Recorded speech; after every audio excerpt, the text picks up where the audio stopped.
नमस्कार मित्रांनो, मी आहे समीर आणि तुम्ही बघत आहे मित्र यूट्यूब चॅनल। तर मित्रांनो, आम्ही दोन मित्रांनी मिळून चालू केला आहे डेअरी फार्म। तर आज आपण आपल्या मक्का लावला होता गायांसाठी, तर त्यावाल्या शेतामध्ये आलेला आहोत।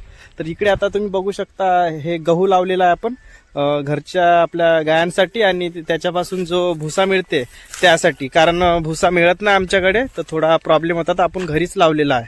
तर अर्धा एकर आपण हे बघू शकता तुम्ही गहू लावलेला आहे, आणि या साईडला पूर्ण मक्का लावलेला। तर आता तुम्हाला मी मक्क्याबद्दल संपूर्ण माहिती देणार आहे। तर तुम्हाला जर व्हिडिओ आवडत असेल आपले, तर आपल्या चॅनलला नक्की सबस्क्राईब करा आणि लाईक पण करत चला व्हिडिओला। आणि तुम्हाला जर अजून काही माहिती पाहिजे असेल शेडबद्दल, आता मी शेडचा पण व्हिडिओ टाकणार आहे यावाल्या चॅनलवर, तर तुम्ही त्याबद्दल पण माहिती पाहिजे असेल तर मला कमेंट करा नक्की। मी तुम्हाला त्या व्हिडिओमध्ये संपूर्ण आपल्या शेडचं माप वगैरे जे काही तुम्हाला जर पाहिजे असेल त्याबद्दल मी तुम्हाला माहिती देणार। तर चला बघूया मित्रांनो, मक्का कसा काय लावला आहे आपण।